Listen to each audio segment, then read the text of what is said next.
Olá, queridos irmãos e queridas irmãs em Cristo. Hoje eu queria trazer uma pregação que reflete nos Pentecostes, trazendo o poder e a precisão que eles detinham. Todos nós sabemos que o dia de Pentecostes ele sempre vai cair em um domingo. Ele celebra um evento que é notável para nós cristãos, mas não é sobre o que aconteceu naquele dia, mas quando e por que aconteceu o que revela a mão de Deus. Isso oferece um presente muito valioso para nós cristãos. Portanto, na minha pregação, eu quero trazer esse valor dos Pentecostes, trazer o que são os Pentecostes e o que eles fazem. Como exemplo, a precisão e o poder que eles detêm. Por conta disso, é justo eu comentar sobre o que aconteceu em Pentecostes. Se você ouviu falar sobre Pentecostes, você provavelmente aprendeu que foi no dia que o Espírito Santo veio habitar nos seguidores de Jesus Cristo. Este é o dia que nasceu a igreja e os chamados de Deus. Atos, lá pelo capítulo 2 da Bíblia, ele registra esse evento com precisão. E é por isso que eu sempre fundamento aqui que vocês precisam ler a Bíblia. Então peguem aí, abram o livro de Atos, pausem a minha pregação, leiam por completo e depois voltem, para vocês não ficarem perdidos. Mas continuem aqui agora comigo, já que provavelmente fizeram isso.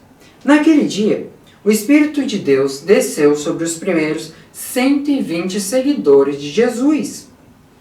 Então, eles começaram a proclamar em voz alta, em línguas de todo o mundo. Isso criou uma comoção em milhares em Jerusalém, que na época eles saíram para ver o que estava acontecendo lá fora. Eles ficaram surpresos. E diante daquela multidão reunida, Pedro pregou a primeira mensagem do Evangelho. Isso é muito importante. E a conta registra que 3.000 foram adicionados ao seu número naquele dia. Lá no versículo 41, isso mostra. E o número de seguidores do Evangelho, ele tem crescido desde aquele domingo de Pentecostes. E até hoje cresce, não parou de crescer. Embora tenha diminuído o seu ritmo, não seja mais tão elevado, mas ele continua a crescer. Agora vamos compreender este evento. Vamos olhar para aquelas pessoas que elas foram enchidas pelo Espírito Santo. É importante frisar a importância disso. Esse dia aconteceu nos 50 dias após a ressurreição de Jesus. Foi esses 50 dias que os discípulos de Jesus se convenceram de que Jesus havia se ressuscitado dos mortos. Ou seja, Jesus havia vencido a morte. No domingo de Pentecoste, eles vieram para o público e mudaram toda a história. Quer você acredite na ressurreição ou não, os eventos daquele domingo de Pentecostes afetam a sua vida até hoje. Então há uma importância aqui. E essa compreensão do Pentecostes, ela está correta, mas ainda não está completa. Muitas pessoas querem repetir aquele domingo de Pentecostes de uma maneira semelhante.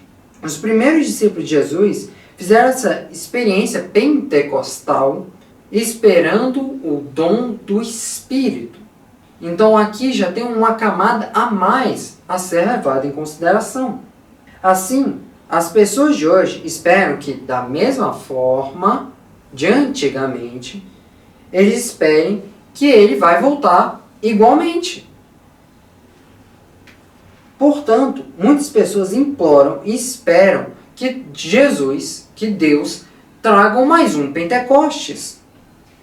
E pensar assim pressupõe que a espera e a oração movimentam o Espírito de Deus daquela época em diante.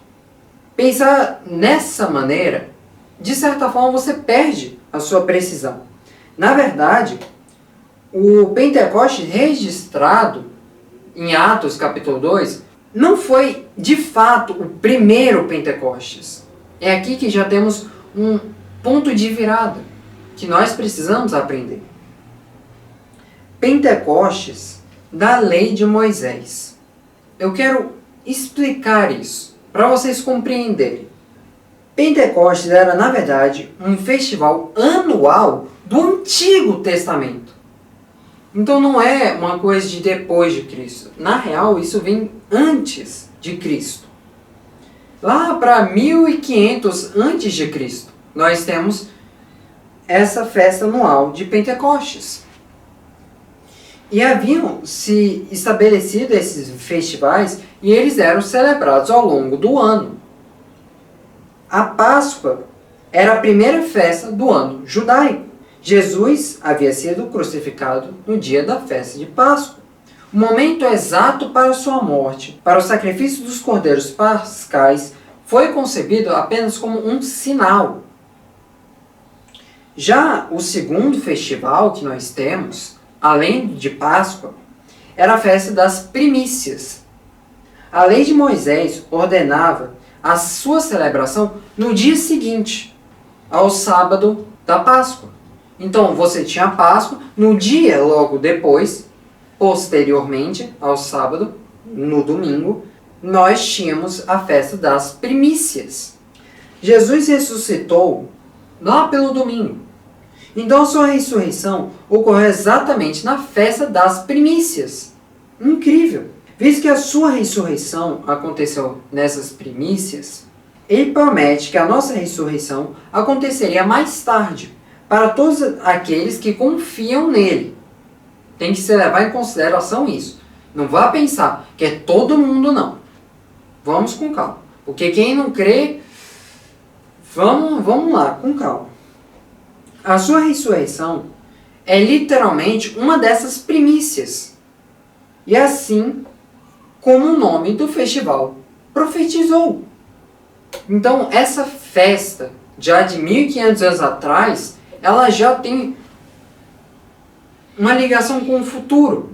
Depois de Cristo, 1500 anos depois. E tendo, com até uma profetização, que a ressurreição de Jesus é uma primícia. Seguindo a minha linha de raciocínio, precisamente 50 dias após o Domingo das Primícias, os judeus celebram os Pentecostes. Pente, ele vai para 50. Vou traduzir um pouco aqui. Pente para 50. Também era chamada das festas das semanas, pois era contada por 7 semanas. Os judeus, então, vendo todo esse contexto, celebravam Pentecostes há 1500 anos, quando aconteceu o Pentecostes de Atos 2. Então, o Pentecostes de Atos 2 não é, de fato, o primeiro. A razão pela qual havia pessoas de todo mundo naquele dia de Pentecostes em Jerusalém para ouvir aquela mensagem de Pedro era precisamente para celebrar o Pentecostes do Velho Testamento. Hoje, os judeus eles ainda comemoram os Pentecostes, mas eles chamam o Pentecostes de outra forma, o Shavuot. S-H-A-V-U-O-T, Shavuot. Ou seja, resumindo mais ainda, tudo isso que eu disse, todo esse pensamento. Ao lermos o Antigo Testamento, nós vemos como o Pentecostes ele é celebrado. Precisamos ver um resumo dessa história de Pentecostes, que foi o que eu disse, e agora ver como ele deveria ser celebrado por nós cristãos. Pentecostes, eles contêm 50 dias, até um dia depois do 7º sábado. E então, eles apresentaram um cereal novo ao Senhor. A gente pode ver que onde quer que eles moravam, eles traziam de casa 2 pães feitos com 2 jarros da melhor farinha, cozidos com fermento, com oferta movida dos primeiros frutos ao Senhor. O que isso quer dizer? Que eles celebravam dessa forma. E ela traz uma gratidão ao Senhor. Hoje em dia, com a morte de Jesus Cristo, nós não precisamos mais oferecer coisas, já que nós temos uma ligação direta com Deus por intermédio de Jesus, que faz essa ponte. Então nós não precisamos sacrificar mais cordeiros, ou ter que ficar fazendo pães e sacrificando eles para Deus. Não precisamos mais disso. Agora, como eu estou pedindo para vocês pegarem suas Bíblias e lerem, vamos voltar lá para Levítico, capítulo 23, versículos 16 ao 17. Eu quero que vocês leiam aí, porque eu quero fazer uma interpretação que traz referência aos Pentecostes. E vai trazer uma alusão importantíssima sobre a precisão destes Pentecostes, mostrando uma evidência de uma mente. Vamos compreender agora. Os eventos de Pentecostes de Atos 2 coordenam-se precisamente com o Pentecostes do Antigo Testamento, a festa das semanas. Lembre, a Bíblia é um livro atemporal, ou seja, o que ocorre no passado há consequências no futuro. E nós podemos ver, no passado, o Apocalipse tem ainda essas relações. Mas voltando ao foco, sabemos disso porque eles ocorrem no mesmo dia do ano. A crucificação de Jesus ocorre na Páscoa e a ressurreição de Jesus ocorre nas primícias. Agora eu quero trazer mais uma ideia aqui. Pentecostes nos traz um novo poder. Uma das razões pelas quais o Evangelho é uma boa notícia é que ele fornece poder para viver de uma forma diferente, uma forma de vida melhor. A vida agora é uma união de Deus com as pessoas, que ocorreu no domingo de Pentecostes, de Atos 2. A boa notícia é que agora podemos viver a vida em um nível diferente. Nós vivemos em um relacionamento com Deus através do seu Espírito. Ver aqui algumas formas onde a gente pode relacionar isso. Vamos interpretar Efésios, capítulo 1, versículo 13 até o 14. Peguem suas Bíblias, leiam comigo. E se o Espírito daquele que ressuscitou dentre os mortos, Jesus, aquele que ressuscitou dentre os mortos, habita em nós, aquele que ressuscitou em Cristo também dará vida aos nossos corpos mortais, por meio do Espírito dele, que vai habitar nos nossos corpos. Isso aqui a gente vê em Efésios. A gente pode relacionar lá com Ezequiel, o vale de ossos secos, onde Deus manda Ezequiel ir lá pregar para aqueles ossos, e esses ossos vão criando músculos, nervos, pele, mas eles ainda não tinham espírito. Esse espírito é o que vem de Deus. Então nós viveremos com o Espírito de Deus, o Espírito Santo. Agora vamos lá para Romanos, capítulo 11. E não só isso. Não só aquela coisa que eu falei sobre Efésios. Mas nós mesmos, que temos os primeiros frutos do Espírito, nós iremos germinar do nosso interior, esperando pacientemente nossa adoção como filhos e a redenção do nosso corpo. E seguindo para o versículo 23, a habitação do Espírito é uma outra profecia que nós temos. Porque o Espírito é uma amostra, uma garantia de completar a nossa transformação em filhos de Deus. O Evangelho, ele oferece uma vida abundante, não por meio dos poderes daqui da terra, dos valores que temos na terra. Não por meio de posses, prazer, status, riqueza ou qualquer outra ninharia passageira que são perseguidas por essas pessoas do mundo. A nossa vida de cristão não é focada nisso. Salomão descobriu que essas bolhas, elas eram vazias. Mas a vida abundante vem pela habitação do Espírito de Deus em nossas vidas.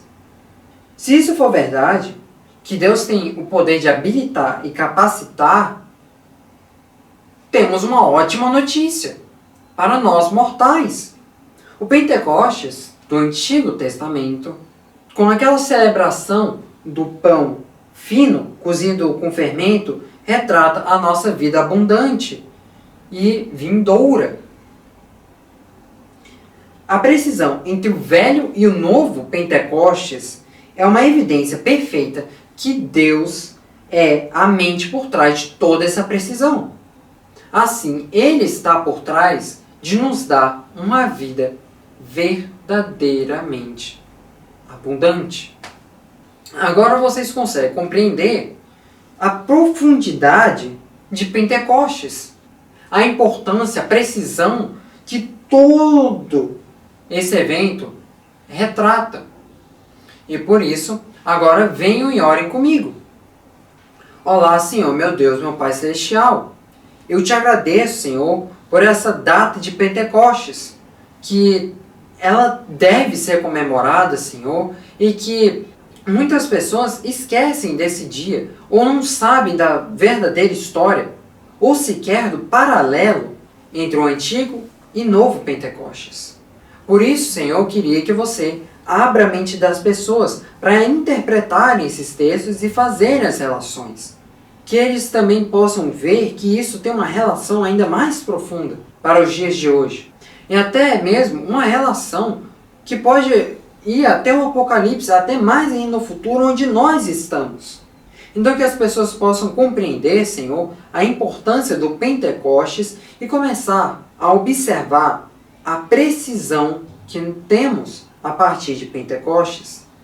Assim, Senhor, nós te agradecemos mais uma vez por tudo e por toda essa compaixão que você tem por nós. Assim, Senhor, seja feita a tua vontade em teu santo nome. Amém.